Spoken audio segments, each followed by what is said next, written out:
नाम क्यों रखा गया मस्जिद दर्शन? मस्जिद दर्शन क्योंकि darshan basically is a visit to come and see. दर्शन, आप आके देखो कि यहाँ पर क्या होता है। गलतफहमियों की वजह से हम लोग आपस में एक दूसरे को बटा हुआ समझते हैं। देखिए, हम सबके माँ बाप एक ही थे, हमारे पूर्वज एक ही थे, जिसे हम इस्लाम की भाषा में आदम और हव्वा कहते हैं।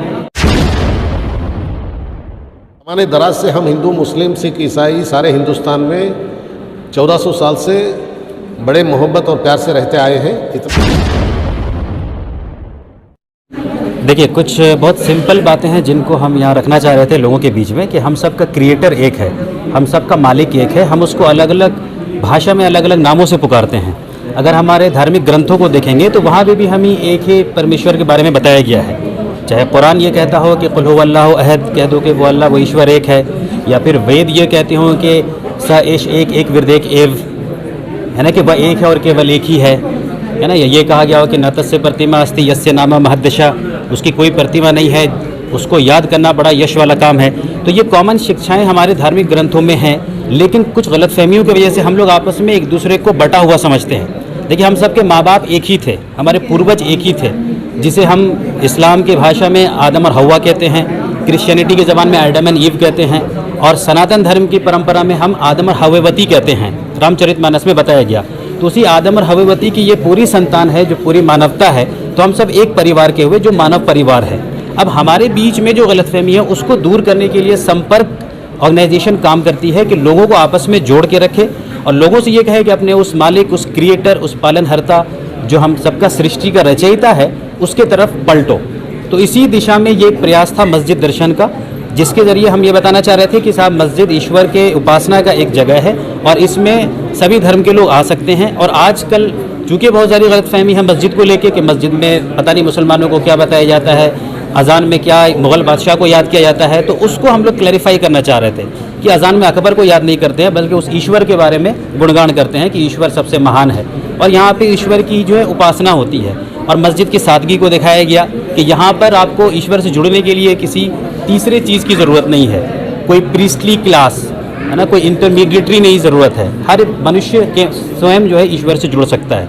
तो यही मकसद था आज के मस्जिद दर्शन प्रोग्राम का। आप देख सकते हैं कि अलग अलग धर्म के लोग आए, अलग अलग वर्ग के लोग आए, महिलाएं भी आई। ये भी गलतफहमी है कि मस्जिद में औरतें नहीं जा सकती हैं। आप स्वयं देख सकते हैं कि यहाँ पे औरतें भी हैं। तो हम बहुत शुक्रगुजार हैं, धन्यवाद अदा करते हैं मस्जिद सहाबा इलेक्ट्रॉनिक सिटी बेंगलोर की मस्जिद का कि उन्होंने हमें ये परमिशन दिया और जो वॉलंटियर्स थे हमारे, उन्होंने इसके ऊपर काफ़ी मेहनत की। और हम ये आशा करते हैं कि ये पूरे भारतवर्ष में इस तरह का प्रोग्राम हो ताकि हम सही मायने में एकता बना सकें। जो रियल यूनिटी है ना, ये केवल उस एक ईश्वर की बुनियाद पर ही हो सकता है।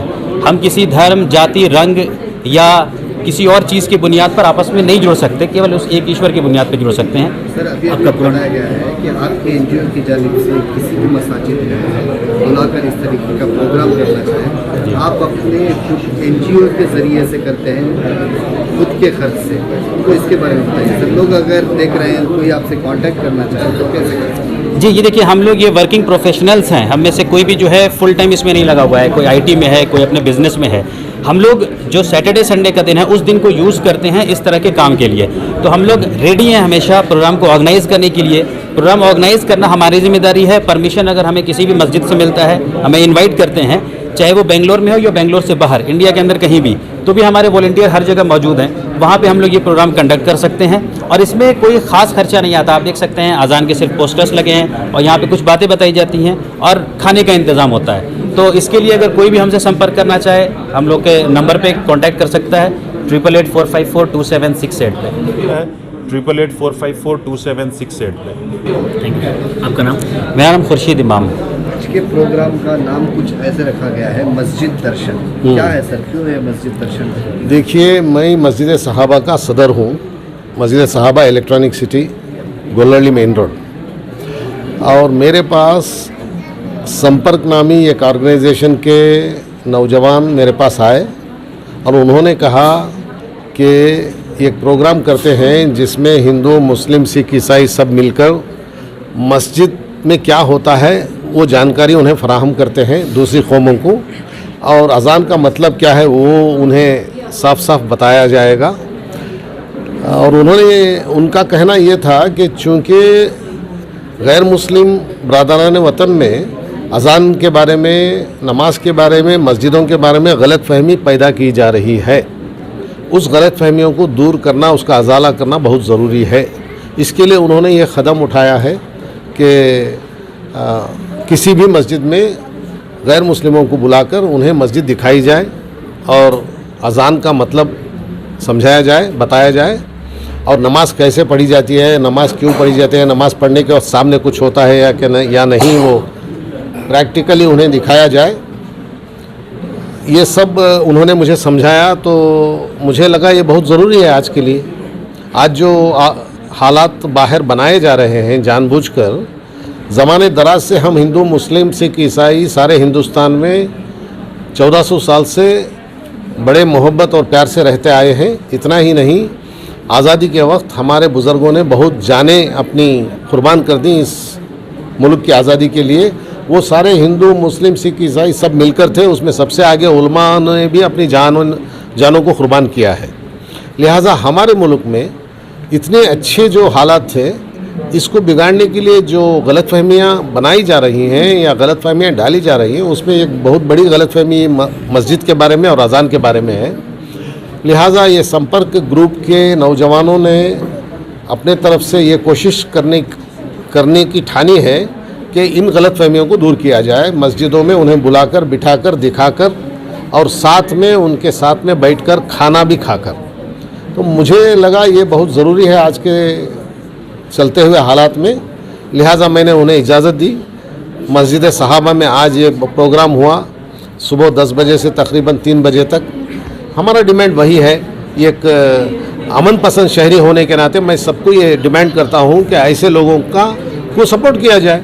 The volunteers from Sampark, as you can see from the logo itself, it talks about the brotherhood, unity and strength. How different people, different colors coming together and for becoming united and in the process becoming strong.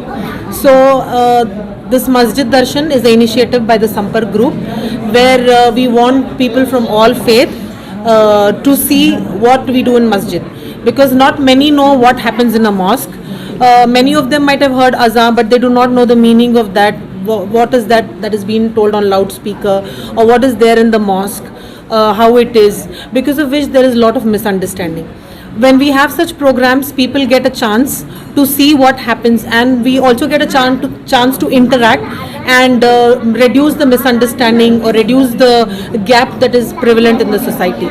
So basically this program is to bring all people of all faith together and bring unity and brotherhood. In the process make our country strong and successful. इसका नाम क्यों रखा गया मस्जिद दर्शन? मस्जिद दर्शन क्योंकि darshan basically is a visit to come and see. दर्शन आप आके देखो कि यहाँ पर क्या होता है। तो basically it is come and see what we are doing here, that's it, so that you know what happens in the mosque. Madam, आपने कहा कि अजान लाउड स्पीकर बोलने पर प्रॉब्लम होता है, तो क्या आपने उन लोगों को समझाया कि अजान का मतलब क्या है? हाँ, ऑफ कोर्स हम लोग समझाए हैं कि अजान का मतलब क्या है।